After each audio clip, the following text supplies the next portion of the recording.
Well, you guys voted, and here it is. I was like, no love for the Governor. First time in my life, I'm pissed off! Well, here we are, the scrapped sequel to Monsters, Inc., the film that suffered the same demise as the scrapped Toy Story 3.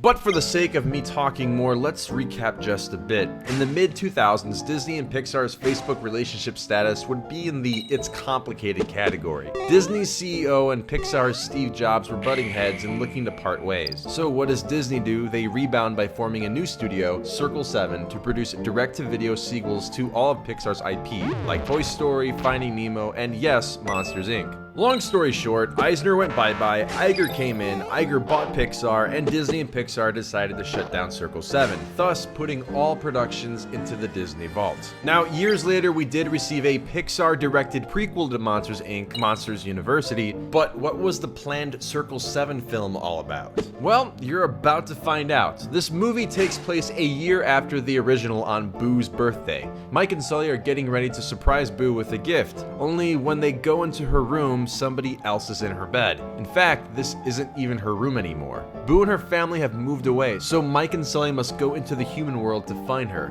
And that's pretty much all we know about Monsters, Inc. 2: Lost in Scaradise. I feel like this idea had so much potential, and a lot of ideas could have been explored. Imagine if time moves faster in the human world and Boo is already an adult. Would she even remember Mike and Sully? Or better yet, what if during this journey, humans somehow discover the monster's world? Now, we may have a chance to see some of these wild new ideas explored because as of last year, Pete Docter, the original director of Monsters, Inc., said, "Never say never." He states they just really need a compelling idea. So, in the meantime, 2319! 2319! We have a 2319!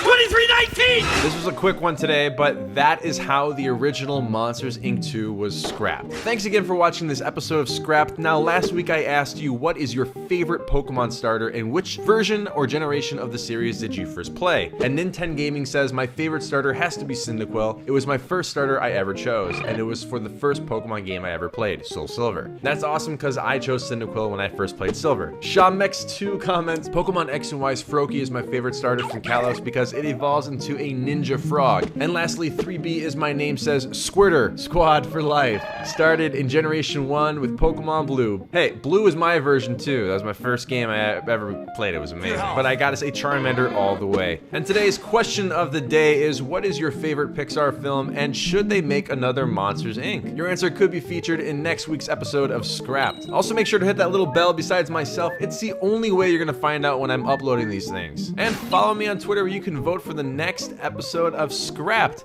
Well, I'm out of here, guys. Until next time, my name is Chris, and you've just been ChrisCross. Peace out. I gotta go apologize to my cat now. I'll be right back. Yo, Tiger! I'm so sorry. It was funny though. Kinda. Why are you looking at me that way?